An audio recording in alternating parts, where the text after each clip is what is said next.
వరద కారణంగా ఏర్పడిన నష్టానికి పరిహారం అందించేందుకు యుద్ధ ప్రాతిపదికన ప్రతిపాదనలు సిద్ధం చేయాలని అధికారులకు సీఎం రేవంత్ రెడ్డి ఆదేశాలు జారీ చేశారు. భారీ వర్షాలు, వరద నష్టంపై సీఎం రేవంత్ రెడ్డి రివ్యూ చేశారు.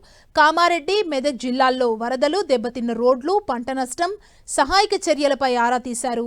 ముంపు ప్రాంతాల్లో ఉన్న బాధితుల్ని ఇప్పటికే సురక్షిత ప్రాంతాలకు తరలించినట్లు అధికారులు సీఎం దృష్టికి తీసుకువెళ్లారు. ఇంకా ఎక్కడైనా లోతట్టు ప్రాంతాల్లో ప్రజలు ఇబ్బంది పడుతుంటే వారిని పునరావాస కేంద్రాలకు తరలించాలని సీఎం రేవంత్ రెడ్డి అధికారులను ఆదేశించారు.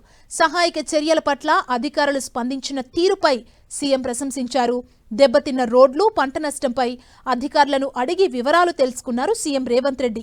వర్షాలు ఇలాగే కొనసాగితే ఆయా జిల్లాల్లో చేపట్టాల్సిన చర్యలపై అధికారులకు సీఎం సూచనలు చేశారు.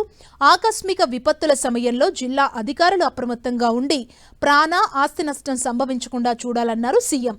మెదక్ జిల్లాలో వాగులు, చెరువులు ఉధృతంగా ప్రవహిస్తున్నందున ప్రజలు తగిన జాగ్రత్తలు తీసుకోవాలన్నారు. వరద ప్రాంతాల్లో సహాయక చర్యలు కొనసాగించాలని అధికారులను ఆదేశించారు సీఎం రేవంత్ రెడ్డి.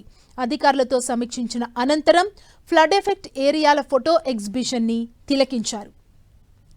కామారెడ్డిలో ఏరియల్ సర్వే చేసిన రేవంత్ రెడ్డి అక్కడే రివ్యూ చేశారు. ఇక దీనికి సంబంధించి వాతావరణం అనుకూలించకపోవడంతో అక్కడికి వెళ్లలేకపోయారు. దీంతో రివ్యూ వేదిక మెదక్ ని మార్చడం జరిగింది. మెదక్ కార్యాలయంలో జిల్లాలో వరద పరిస్థితి, నష్టంపై సమీక్షించారు సీఎం రేవంత్ రెడ్డి. అంతకుముందు పెద్దపల్లి జిల్లాలో CM Revanth Reddy aerial survey చేశారు. ఏరియల్ వ్యూ ద్వారా గోదావరి, ఎల్లంపల్లి ప్రాజెక్టును పరిశీలించారు. మంత్రి ఉత్తమ్, పీసీసీ చీఫ్ మహేష్ గౌడ్తో కలిసి శ్రీపాద ఎల్లంపల్లి ప్రాజెక్టును సందర్శించారు. వరద పరిస్థితిపై ఆరా తీశారు.